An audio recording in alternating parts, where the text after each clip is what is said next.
Hey there, how you doing? Doing good, doing good. How about you? Doing good. All right, all right. And Not at, not at the office this morning on the go?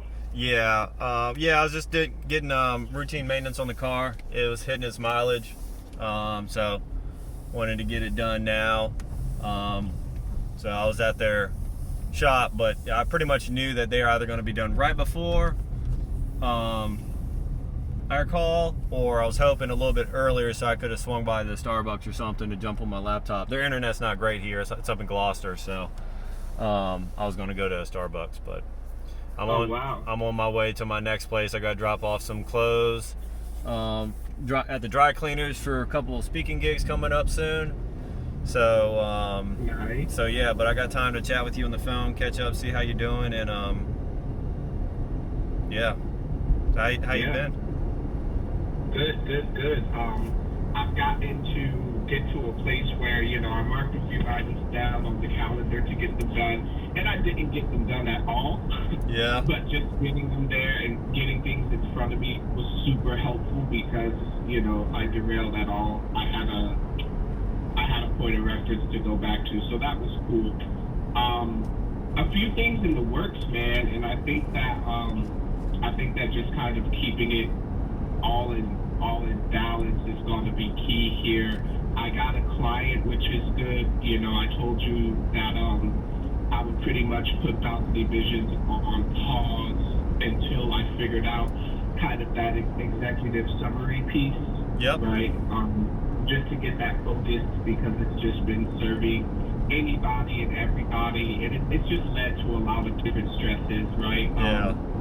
Yeah, my girlfriend could even attest to the fact, like, I had this one client, which was something I wouldn't ordinarily even do, but the pipeline was so dry that I kind of just took it, and the whole project was horrible. I mean, from the beginning, I didn't like the client's attitude. The project was worth way more than I was paid. The work was excessive, and ultimately I just gave them their money back, and like happily gave them their money back, and said like, Yep. you should find another developer, because we had pushed out a couple of deadlines a couple of times, and I probably could have talked them into just like, hey, hold on another week or two, whenever I could get it done. But they didn't even ask for their money back. I literally told them. Yeah. Yeah. You know what I mean? So let me ask you about that. You said because I know that feeling. I've heard that from others too. Feel like you didn't like their attitude from the get-go. You feel like it was just like a mismatch of communication styles, or like what you just felt like that was just going to be like, it's going to be rough all the way through, and you kind of got the taste of that from the get-go. That's a good question. So give me a second. That's a really good question. I'm actually going to think about that in the context of, our previous session, just talking about the communication styles and stuff. Because that helps, right? That can help or hurt, right? It's like going into it, obviously there's more than just like someone's personality style that, can make them a good or bad person to work with. Because if they're not, as you and I know, if they're not, loving to others and respectful of others, then it doesn't matter how much they know about communication, they're going to be bad at communication, right? Right. So, but that's something I have to guard myself. We all have to. When we're getting a client, of course we want to have an abundance of clients, but like we want to have an abundance of good quality clients, and not just so it's not stressful or it's a fun time or we just whatever. It's not even surface level wants or needs. It's the fact of communication. The project you guys worked through, was there some things that probably because of the weak communication structure made that even harder with the delays and the feedback and all that kind of stuff? And that's just a rhetorical question, but that just popped in my mind when you mentioned that. Yeah, no, that's good. That's really, really good. I think in this case, being aware of those styles would have been helpful. Yeah. I do not think it would have changed the ultimate outcome, because when I'm thinking back on it. I think just kind of at the start, I would say that it kind of like what you and I were talking about before about like, hey, when you go to a doctor's office, you don't go to a doctor's office and say, hey doc, I'm experiencing this set of symptoms. I looked it up on Google. I think I'm dealing with this.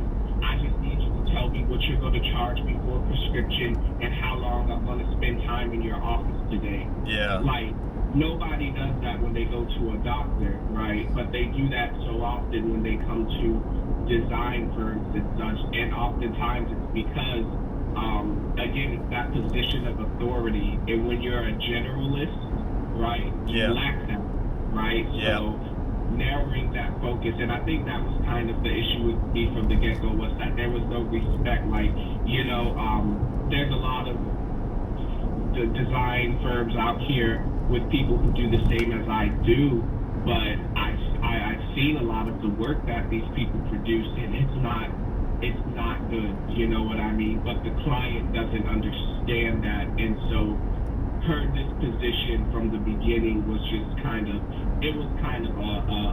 turn off for me. Yeah. But I think what you're saying is so correct in that had I known what I know now, based off of the conversations you and I have, she would have came with that lack of respect for my position, and I would have established that boundary a lot earlier. Yes. And if I couldn't find that agreement, then I would have just let it go from the beginning instead of letting it evolve to what it evolved to, so yes. Yeah, because if you're not clear, they're gonna not be clear. If you don't have standards, they're not going to have standards, or they're just going to encroach upon your space. Like you said, you gotta create those boundaries, and that starts with the communication from the very beginning, exactly. from the first time you guys talk. Yeah, exactly. What that lady did in the I forget her name, but the young lady who was talking about the recruiting side of things, Katie. I thought that what she said was so applicable to even the client acquisition side too. Just the whole philosophy of like, the onboarding starts in those first couple of conversations when you're recruiting. I think that's easily just as applicable to the acquisition phase as well. Yeah, I mean, in marketing world, right, we're making an impression the moment someone sees anything of ours, whether it's that pops up in Google or they got a business card. Like everything we have, as you know, in branding, especially design, it's communicating a message.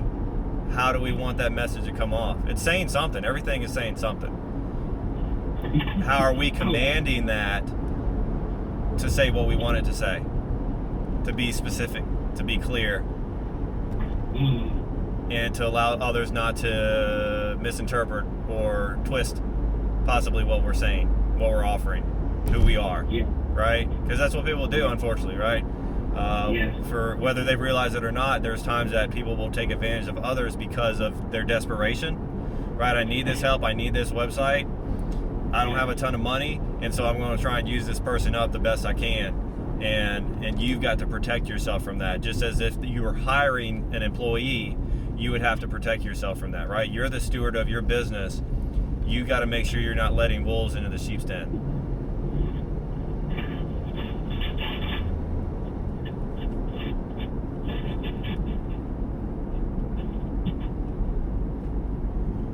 Hey, do I still have you? Yeah, I got you. Okay. I heard some ruffling, but... Oh, no, my girlfriend's just in here getting dressed. Okay, no worries. Yeah. So, I mean, like, that's definitely true. That's definitely true. I think that, I think that this hiatus is going to help a lot, because like I told you, I had a few things in the works. There's the tutoring company that I'm launching with my colleague Barrett. He's PhD and really good guy. We worked together on a previous tutoring project. It went really well. It was fully remote. It made good money. It was really low maintenance. But the owner of that particular one wasn't him or I. And she kind of drove it into the ground because she wouldn't. It's crazy. This thing focus is reoccurring. Like the owner of that organization, she wouldn't choose a focus. It was like one day we're partnering with the Boys and Girls Club. The next day we're partnering with the school. The next day we're partnering with this. The next day we're going for the Burmese population and we're going to try and work with them. The next day we're trying to work with group homes. Oh, man. She just would not choose a focus, and everyone got kind of burnt out, and everyone put a lot of hard work into that business. And eventually, I walked away, and I told my colleague, I said, "Look, dude, like, you know, if this were just you and I and the others, I would do it. If it were just even you and I think you and I alone could do a better job, you know. But this structure that is going on here, I said I don't have time to invest in it." Yeah. And then later on, years later, like last year when Richmond Public Schools failed like more than 60% of its SOL tests, it just really grieved me. And it grieved him. So we started talking and we said, dude, like, you know, let's do something about it. And we were thinking about going the nonprofit route and stuff, but decided we didn't want to be bound by, you know, a bunch of, you know, stipulations. Oh, yeah. And so we decided to go ourselves and build this up, and thus far we're good. We're a couple of weeks away from, you know, grand opening and everything like that, and it's fully remote, really low investment. We're talking like 4 or 5 hours a week tops, you know what I'm saying? And so I've been kind of just building that up because the vision is a lot more clear, you know what I mean? And it just amazes how I can build a business from ground zero to fully functional when there's a focus. But without a focus on my business, I can't even get one client in a month. I can build a business from scratch. I mean, we didn't have an LLC or anything listed. I can build a business from scratch, from concept to LLC to a business address to a website to everything. You know what I mean? Yep. In a couple of months. But in that same 2 months, I could not get a client because of the lack of focus, man. So it's a resounding theme. So yeah, man, getting things spread out on the calendar to set up just time, right? Just set up that time and to really dig into it. I've been doing some research, you know, a little bit of reading each day to kind of see where am I trying to break into with this. And I love your question about extending the why, right? Because I said, you know, to release stress and to not serve any and everybody, but you said to take that step a bit further. And honestly, when I took it a step further, the truth was that, you know, without that objective, that clear objective, not only does the business not function, but all of the plans that hinge on the business, which are ultimately, you know, for more temporal freedom plus more financial freedom, those plans crumble without that structure. Yep. Exactly. That's awesome, man, that it's coming together and it's clicking, and I'm happy for you with the tutoring company. And yeah, you're right. I mean, you've got to you see, right, we don't got so much time, energy, and money to throw at stuff, and so that's where we got to really prioritize. And you know, what are the big levers? What is the biggest thing, the tutoring program that can, you know, if that's like you said, low maintenance, low startup costs, what does that afford you moving forward, right? So invest in that, build that out, have that start working for you, making money there, and then that will free up some you know, money, some time to refocus on your business and you know, kind of push a little bit harder with that. So it's okay. So that was my next question. Like I thought to myself, I said, you know what? This was an accidentally good idea, but I don't know if it was a good idea. Like it just kind of fell in place like that, and I was like, felt right. God, but so you do think that that's like a sound way of creating that extra bit of panic, right? As far as time and finances, like, because this has a focus and it's working out. You know, I don't want to say perfectly, but as perfect as these things can work out. Yeah, you know what I mean? because I know some might say like I don't some might say that it doesn't make sense to figure out a business by starting another one, but to me, like, I see benefits. I see a lot of padding in this, and so it sounds like you're saying you see that too. Well, think about it this way. It's a creative part of the journey, is it not? It is cathartic in ways to be able to pause one thing, step away from the drawing board, go work on something else that you're going to gain insight from, you're going to gain, application from, that's going to benefit you in the other area. For me, right? For example, like, mentoring, I don't stop mentoring other people to get mentored. I have a pastor who, disciples me while I'm also discipling others myself. There's a time and a place to shift and balance all those things. You don't have to stop one over the other. You may have to pause or distance yourself from one, walk away, come back, but it's not like it's dead. It's not like that you're shutting it down. And it's not that you're walking away from one thing is going to negatively affect the other. It may actually help it. Yeah. Giving that time to decompress, to step away, to have that higher level perspective. That's good. You have to walk away, but you don't just goof off and just, then get lazy and chill out and, make bad decisions by like spending money and time in other places that definitely aren't going to do you any good, right? You're spending your time and energy on something that's going to bring you back some fruit. So yeah. It's a worthy aside, if you will, so yeah, no, I think you're right on. Absolutely. Okay. And you said something that was really good too. You said, hey, you're not, investing in other things that just aren't like basically going to do nothing for you. And I have to correct that because I like to be transparent because, I'm paying for your service. We're doing this together. And if I want to be successful, then I think it's necessary that I open up. I had a few days last week. I wouldn't say it was all week. I would say it was maybe 3 or 4 days where I kind of defaulted, just like, I have these moments and I really want to know how you might manage these. I know God gives us grace because we're prone to just sinful behavior. Prone to wander, yeah. Yeah. Because you're very well managed with your calendar and things like that. Yeah. And I don't know if I would call it burnout.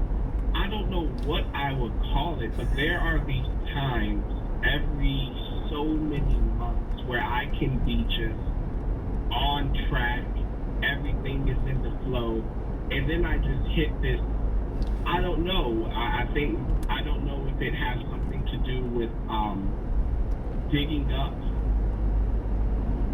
some limiting beliefs like we've been doing with the space practice. I don't know what the source might be, but I will be on the ball for so many weeks, so many months, whatever have you. And then I just hit these periods sometimes where I'm just like, you know what, F it all. I will wake up, I will do the bare minimum. I could do so much more, and I'm like, no, like, I'm going to play my video game until 3 a.m. Yeah. I'm going to pass out. I'm going to wake up at 12 o'clock late for my job the next day and have to work an extra 2 hours. Therefore, my business that I usually do the next 2 hours after my main shift is eliminated for the day. And it'll just be like a week of this. And then I wake up, and I'm like, oh, my God, Father, thank you for not letting everything I have crumble. Like, I repent. Yeah. Like, let's go back to it. And this happens every so often. And I don't know if you've dealt with this in other clients or if it's, can I identify what's going on? Is it self-sabotage? Is it just burnout? I can't point to anything I did. Yeah. Like the stuff with my little brother was challenging, but I can't necessarily point to anything. I could have burned out without knowing, but I feel like burnout is such a cop-out. Like, I don't feel like I burned out. I feel like one day I just woke up and chose to make poor decisions intentionally. Yeah. I don't understand myself in that regard. Yeah. Well, I mean, first off, Jerrard, I appreciate you being willing and open to share that with me, because it could be hard, right? It could be hard for us, especially business owners and leaders and whatever we want to call ourselves, that we're kind of supposed to have it all together. We're supposed to be on our A game, and we're not supposed to be able to falter, right? Because that's slowing down progress. And so it can be hard for us to, one, admit it to ourselves, but then two, share that with others. And so I appreciate you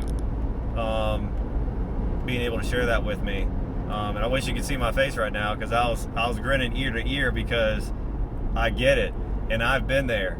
And so, and I'm honestly grateful to go through experiences like that, because it allows me the ability to enlighten others, share with others, kind of my perspective, my understanding of it, what I did, what I didn't do. And so, so two things first I want to say is, first, burnout being a cop-out, I can understand that, right? That's, you almost feel embarrassed to say that to a room of colleagues, a room of business owners and whatnot, because it's like, you can't burn out. Like, that's on you not to let that happen. But what I'll say is this, and it's something that was mentioned to my pastor, mentioned to me January, when we sat down for lunch. One of the days we got to sit down and talk, and I was sharing with him all the things I was getting into in the previous months, the coming months of February, March.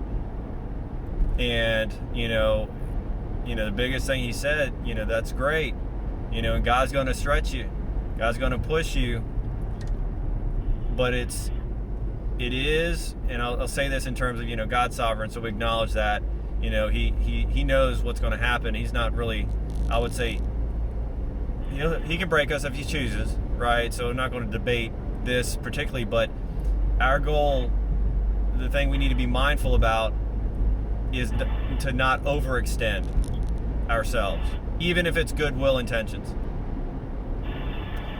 We can get stretched, we can get pushed, but we want to avoid or mitigate, let me say that way, mitigate the times that we overextend, because that is essentially burnout. It can even just be spiritual burnout, right? It's maybe, so I'll ask you this one question, and then I'll share with you my example. Let me ask you this. What have you been doing for yourself in regards to rest lately?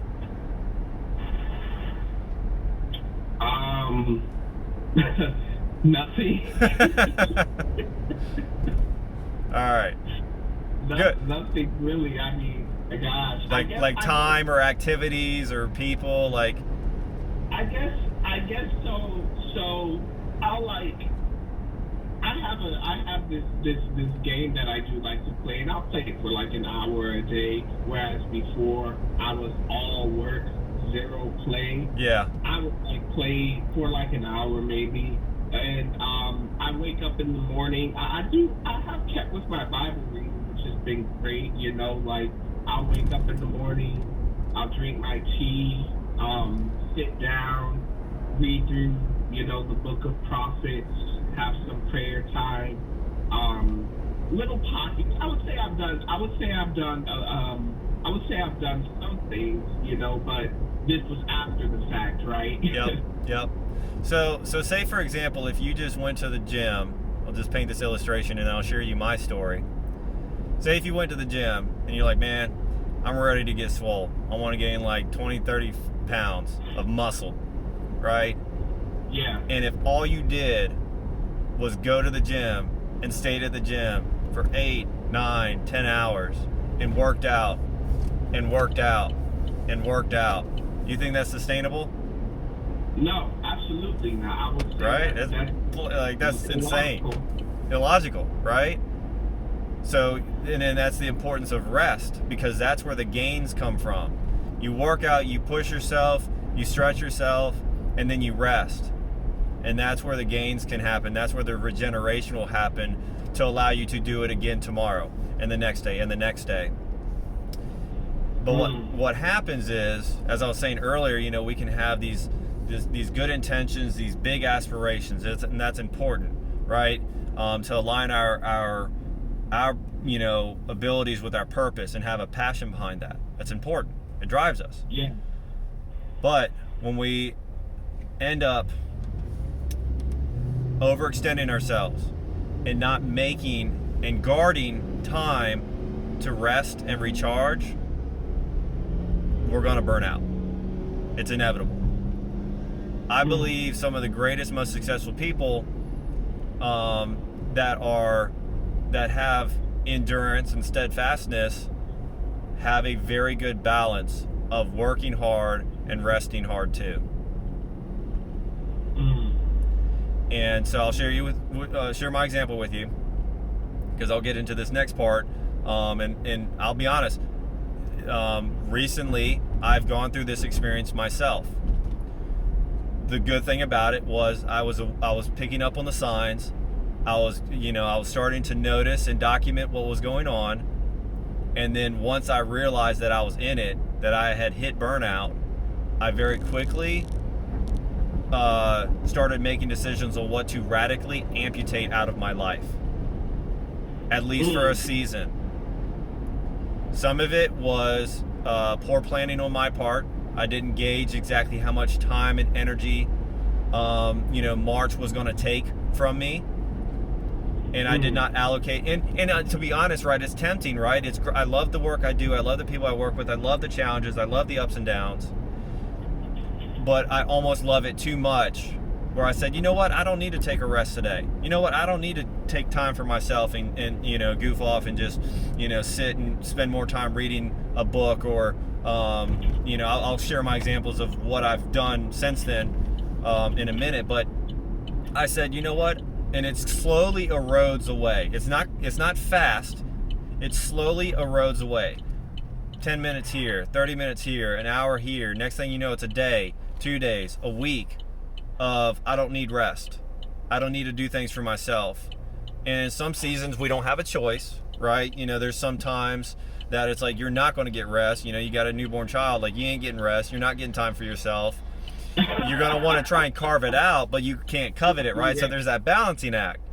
But then to go back to the point is, you almost have to be even more on guard when things are going great or going well, because you're more tempted to want more of that in exchange for less rest and recharging. That's right. And so I've gone through that recently, and I was starting to notice the symptoms. I started sharing with my confidants that I told my pastor, dude, I'm exhausted.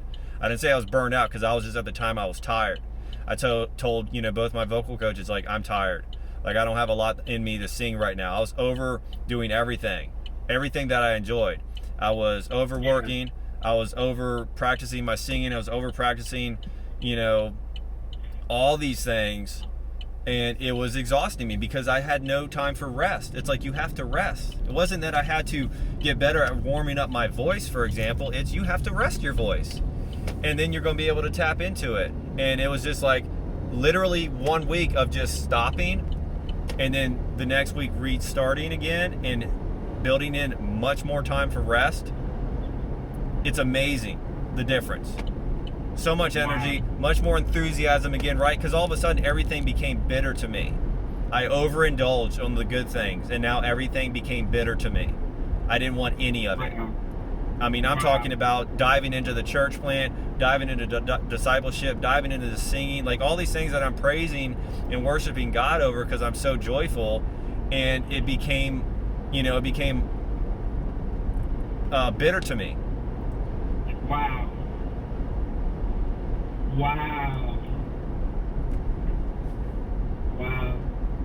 And fortunately, I had the wherewithal to know something was wrong, to admit something was wrong, and then to go seek help from the right person, my right fellowship, the person. Because here's the thing. I mentioned to many people that love me and care about me that I was getting exhausted and that I felt like I was burning out. And only one person that I talked to was relatable enough that convicted me, motivated me, helped clarify the actions I needed to take and to follow through and do it right away. I mean, I was for 2 weeks talking with people, probably like 3 weeks actually, sharing with people, I'm exhausted. And it took one person, like the last person I talked to about it, to get me, to understand me, to relate to me, and to actually be able to help me at the same time. There's many others that wanted to help. They kind of understood, but they didn't really have anything to share. They prayed for me, whatever. But none of them helped like this last person did, and it just, boom, like that. And it was hard, right? So the next step was, like I said, radically amputating things out of my life. I had to now say no to many things that I loved and care about and could make work, but in exchange for rest. And I was like, no, it's got to go. At least for a season, it's got to go. So I cut out one of my vocal coaches, loved him. Oh my gosh, so much fun, such a great time. Have gained so much in these past 2 months alone. But it's not worth it if I'm going to burn out completely, and it's going to be worthless if I keep trying to cling on to it. I've had to cut out one of my networking groups. I'm leaving BNI. I'm only going to do 212 on Wednesdays. I've repositioned some time with family so I can spend more time with my son at my home rather than being at the family's home. I'm taking out more evening time for myself. I picked up the friend I was talking about. We were mentioning some things that we're trying to do to find rest. And one of the things is I picked up silly crossword and word search puzzles. These things are big old font, stupid, simple, like Bible words and verses. And I dedicate time to that now. I added time in my lunch. Rather than shortening my lunch to like 15 minutes, I put it back to 30 and then added 15 minutes of rest by going through these puzzles and just doing whatever. Maybe it's that, maybe it's writing, maybe it's reading, drawing. But I'm like really tapping into those things that it's like, well, Clifton, you're not going to like sell this stuff. This doesn't really help you in your business. It doesn't really help you in your ministry. And that's okay. You need that for rest. Because everything else to me is like work, right? It's all improvement, it's all development, and that's important, but not at the sake of my longevity and my joy and my peace. Yeah. And so I found these other things that is like, well, cool. I'm not going to learn how to be an artist, a perfect, artist. I'm not going to learn how to be, great at word puzzles. I'm not going to, necessarily learn how to be greater at writing stories necessarily at the moment, right? But like the drawing especially, it's like I'm not going to start watching YouTube videos that teach me how to drawing techniques. I'm not going that granular, right? This is not supposed to be work. This is supposed to be rest. And so I've got to create that boundary and respect it. And so it's acknowledging it, sharing with someone that can truly relate and help you, and then most likely having to radically amputate and then put up boundaries, healthy boundaries, and respecting them, even if it's just for a season.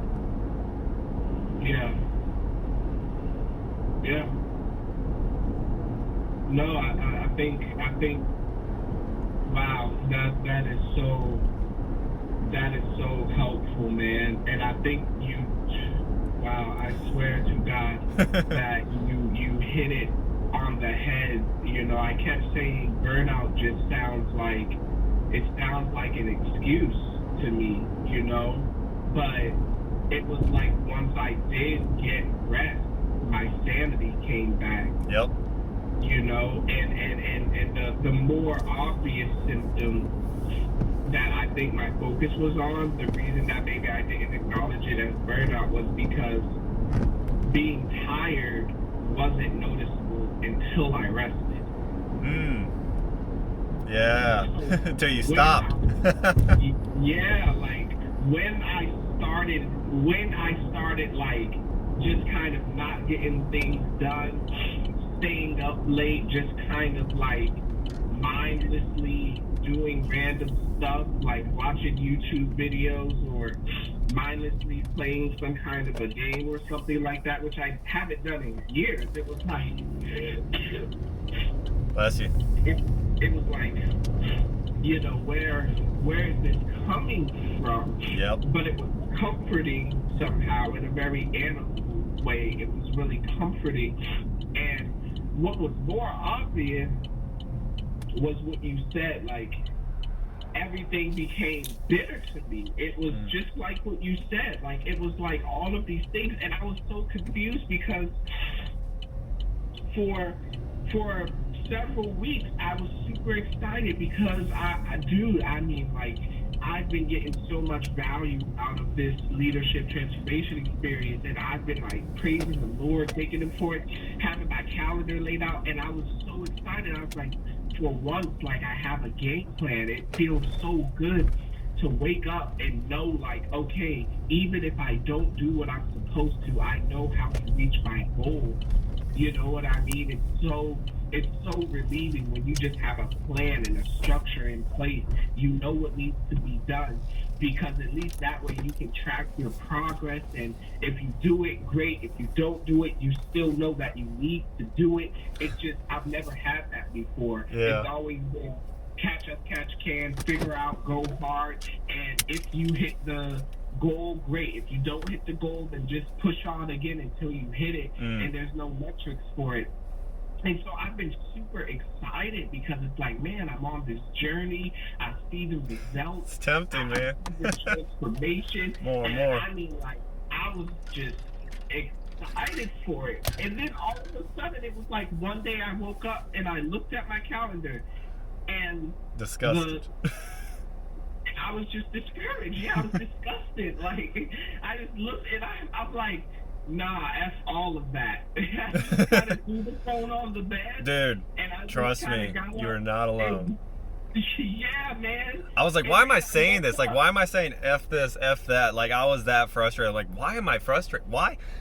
Like, it's one thing if things were going bad and being frustrated. That's a conviction of impatience and selfishness or whatever. But it's like, I'm frustrated with all the good things happening. What? No, this don't make sense.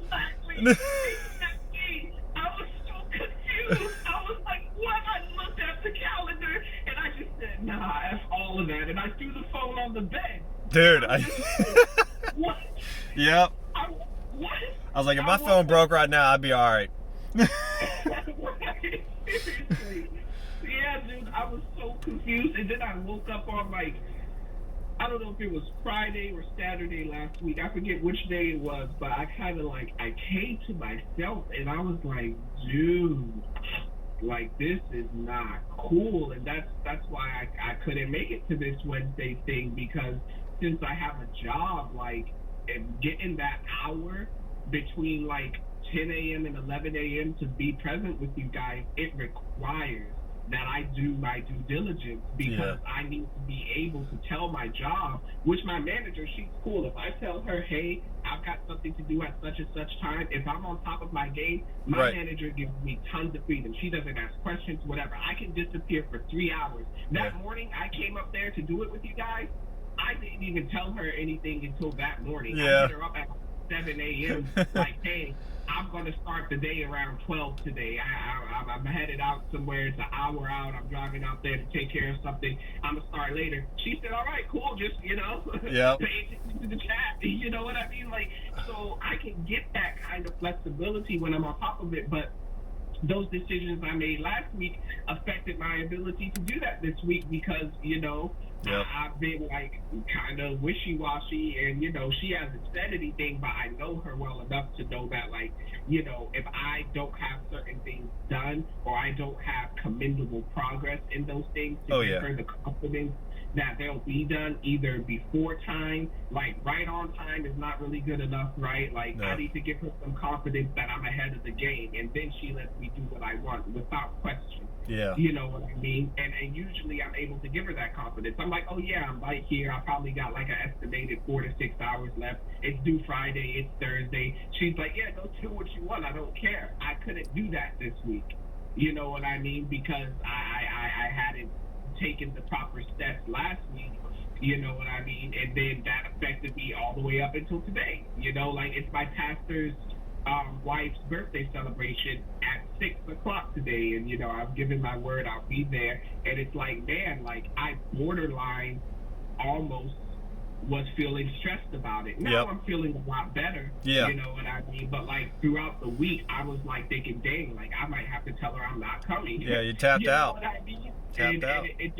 It just sucks. Like, everything became so stressful, and then I sat back and I prayed to God, and I was just like, Lord, like, will you please forgive me? Like, oh my gosh, like I just search my heart. Tell me what the heck it is. Yeah, like what's going on? Like, you know, and in the past, I wouldn't speak about these things. It would be kind of like something that just happened, and I would just be like, okay, I had that thing happen again, and it happens every so many months. Like, I don't know what the heck the solution is, but let me just, you know, it happens for shorter periods of time each time. Like it used to be to like, I'll be doing good for a few weeks and derail for a couple of months. Yeah. Or, you know what I mean? But then it turned into, I'll do good for a few months and derail for a couple of weeks. And then it turned into, I'll be doing great for several months and then I'll derail for like a week or two at best. Yeah. I mean, that's great forward progress. But yeah, you don't want to minimize it either, right? When you see the signs. Right, exactly. Address them. Exactly. And so I said, you know what, God, just to show you, Lord, I said, God, just to show you that I'm serious, I'm going to expose myself. When I talk with Clifton, it's not just going to be roses and like, oh yeah, things are great. Like let's talk about the real stuff. Let's talk about, let's address what's really going on here, because you know I'm paying for the service. I trust you. You know what I mean? And I want also above you and I, like, you know, I want the Lord to know that, like, I see this and I see what He's giving me, and I love Him, and I want Him to find me trustworthy, and I want Him to find me willing to be vulnerable to make the changes necessary to properly honor what He has given me and done for me, to bring the proper glory to His name, because I see the grace He's given me. And I'm like, God, God does not waste grace. No, exactly. God does not waste grace. And if you waste the grace that God gives you, you're in trouble. That's what I know. That's what I know. God does not waste grace. He gives it very intentionally. And when you waste the grace He gives you, you're in trouble. You're gonna feel it. You're gonna feel it. I mean, it's just, that's just natural, right? It's not even, it's just, you know, it's like, you know, we're called to come together and stir each other up and not neglect meeting like many people do. It's just so tempting to just wallow in our self-pity and just go off on our own and just, you know, forget everyone else. And I mean, same thing, like, you know, one of the things I got to do this coming week is, you know, get right with my my vocal coach, the one who's helping with both guitar and singing. And it's like, dude, keep me in check.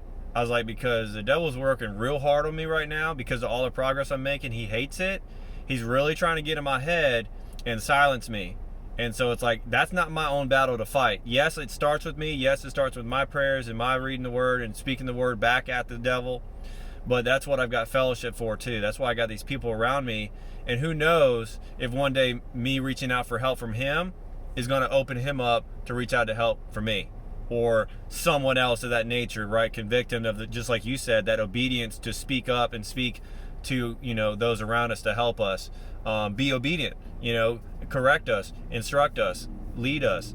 We're not meant to do that by ourselves.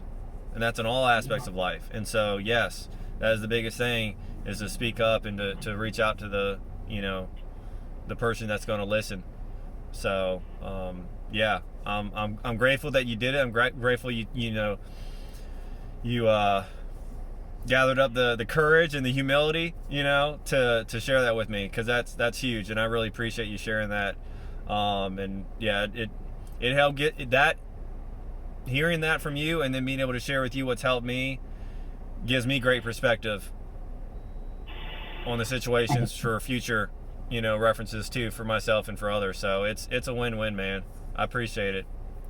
Awesome. So, Awesome. I'm just glad I gave you some guidance and some clarity and could really connect some dots there. So I'll do that. You know what? In my daily reflections, I like what you said. You said you document it, and I will do that. I will document it. Like in my daily reflections, I will document the different things that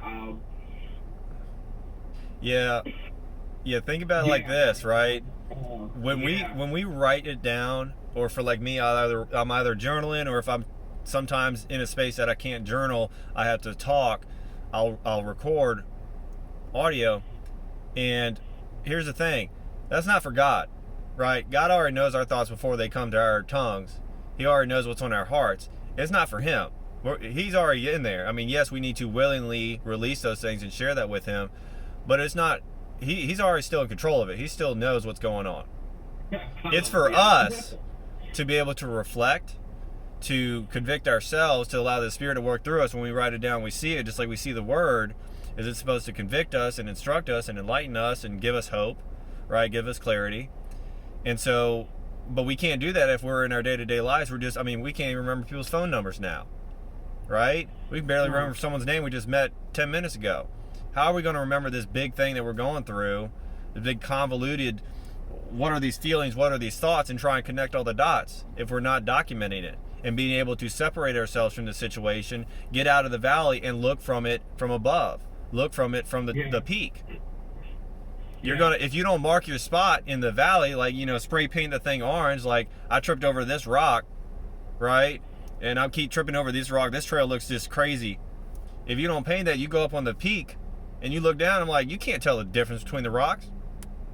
You got to mark your spot if you want to make those connections. And those that spend the time and the energy like you're willing to do to document that are going to make better connections faster, and that's going to lead to more progress, more momentum. We all have this ability at our fingertips, but most people negate it. Most people minimize the importance of it. True. So yeah, I would highly encourage you to capture that, all those thoughts. Don't feel bad about it, right? Like, there's some things that I say, a lot of, like, I'll let myself go and say a lot of the bad stuff I'm feeling and saying at the moment, in my writing or my recording, and just get it out, get it on paper, apologize, ask for forgiveness, and then go back and look at it later. And I mean, there's a lot of stuff that I've got that I go back and look, and I'm dang, looking back now with this new perspective, it's like, okay. And that convicts me and humbles me. So in the future, if I'm tempted to feel that way, I got no way out. I've already proven that it's not fruitful, right? What worrying and frustrating and expressing frustration is going to get me any further. Yeah. Going to add any extra time to my day. It's not. I mean, some of this stuff makes me laugh because like I was literally like frustrated over something, and it was like, man, this has been going on forever and ever. And I look on my calendar and I go back, it's like, oh, it's been 2 weeks. And in my mind, I was thinking it's like 2 months. Wow. Right? And that's just how we can get stuck, that perspective stuck when we're in the pit. Wow. And that's why I do that with my calendar too. At least with my events and whatnot, I don't put like my thoughts on there, but I can at least go back to that milestone. What this thing that I have on my mind, what was that around? What time? What was going on? What was the before and after? What was that day like? I don't catch every single detail, but I catch a lot of it.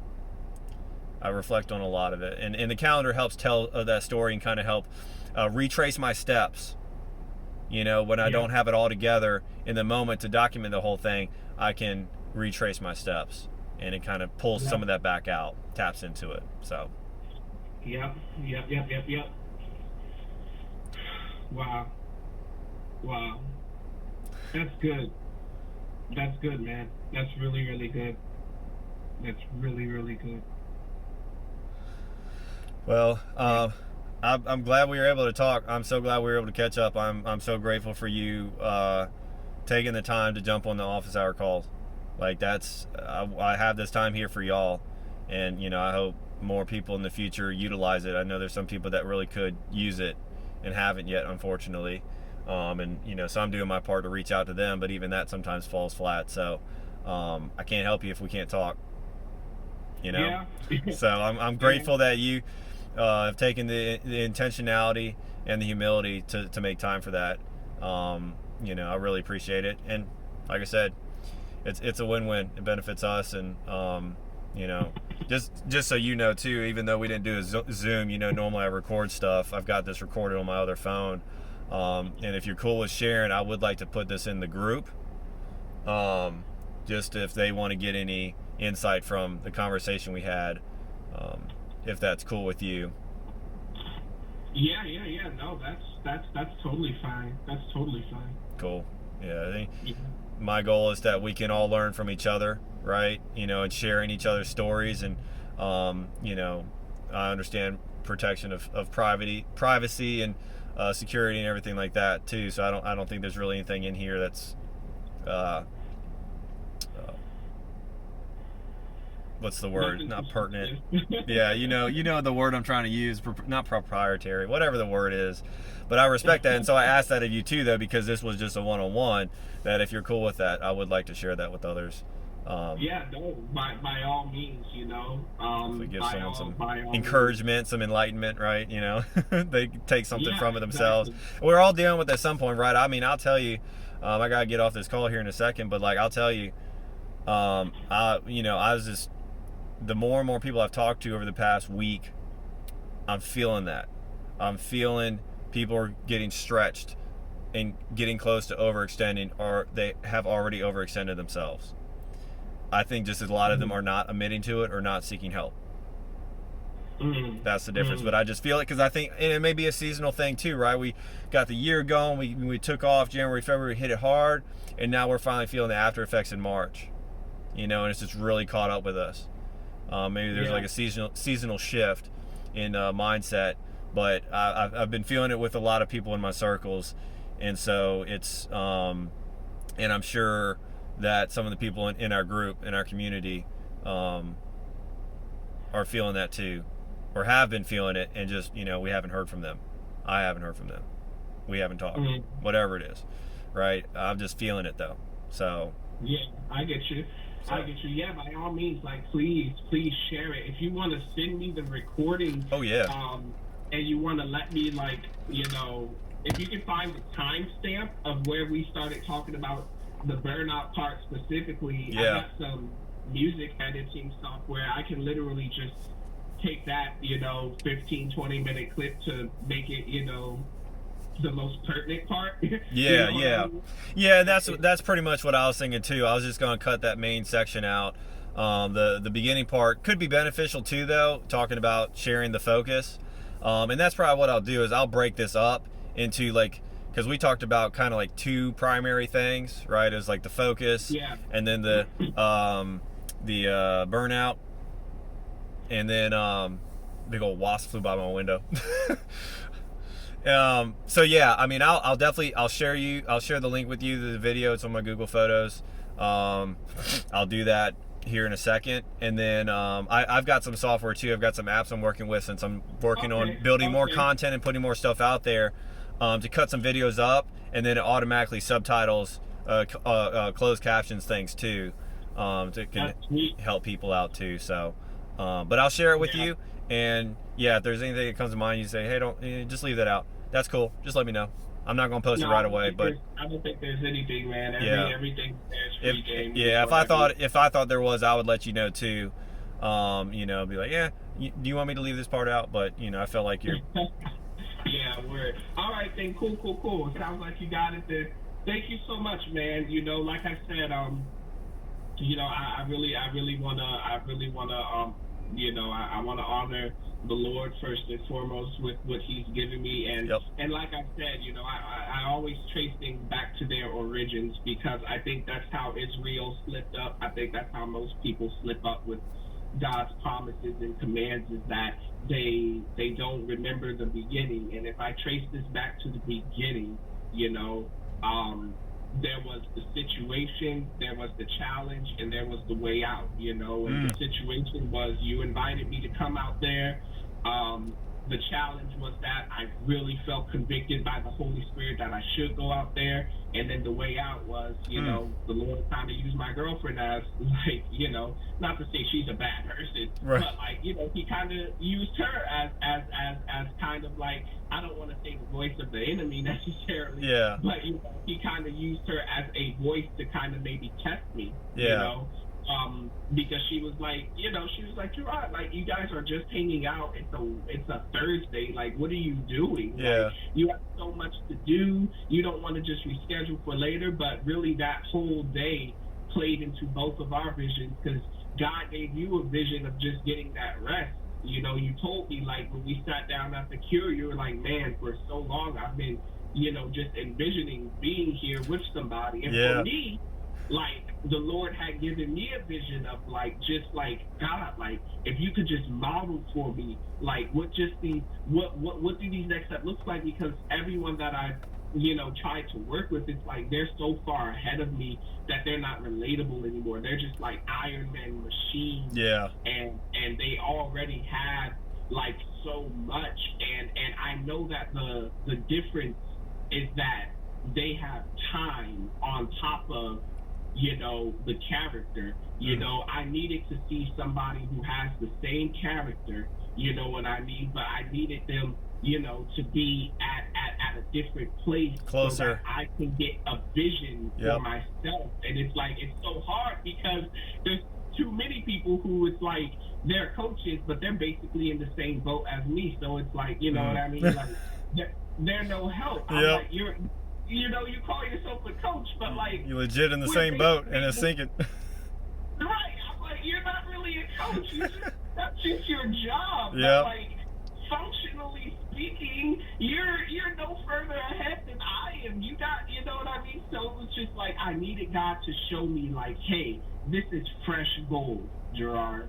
I needed to see fresh gold because I'm still going through that purification process. I'm still going through that fire. Oh, yeah. And getting the right habits, the right character, the right integrity, the right level of commitment, the right everything. He's really getting a lot of edges off and all of this different stuff. I needed to see fresh gold. I didn't need to see it after it's been, you know, shaped into a Cuban link. I needed to see fresh gold because that's the only difference between you and some of these super coaches is that time. That's all that it is. It's time. Like, so I just needed to see the prototype. I needed to see the original model so that I know it can model where I'm going. And I mean, like, he really, really, really gave me that through you, man. And so I want to honor him through that, and definitely want to honor your program here because you put a lot of time and energy into it. You know, like, I want to make it meaningful, dude. Like, because I've done stuff like this too often. Like, you know, I get excited. I'm like, I'm going to go through with something, and then it's just kind of like, you know, it falls to the wayside or whatever. This is the most consistent program that I've gone through since, like, my early discipleship when I became a Christian. You know I mean? Yeah. That's awesome to hear. I'm glad to hear that. Yeah, so I'm excited, dude. I'm excited, and I thank you for, you know, sharing with me and, like, you know, digging into the real soil with me, digging into the real dirt, digging into the stuff that, you know, this lifestyle is built off of, man. Yeah. Not all just contracts and business deals, you know. Nope. You gotta keep the person in it, you know. We'll get into more of that in 2 weeks when we talk about character. That'll be the first C of 4 C's of impactful leadership. So yeah, we'll get into that then too. So, but I appreciate you, man. I'm really happy for you, and I'm really grateful too for your feedback. And I'm just grateful that, you know, the program's working the way that I wanted it to, that I intended it to, and, you know, that's by the grace of God and him giving me the steps that he wanted me to lay out and being able to organize all this stuff in a progressive, sequential manner that is also easy but impactful, you know, effective for you guys. So I'm grateful to hear that. So God bless you, brother. Yes, sir. I'll keep praying for you and your brother too. And just, keep me posted. Anything else you got, don't hesitate to shoot a message to me, and I'll keep, you know, praying for you. I really appreciate you, man. All right, for sure. Take care, Clifton. All right, God bless you. Bye. Bye-bye.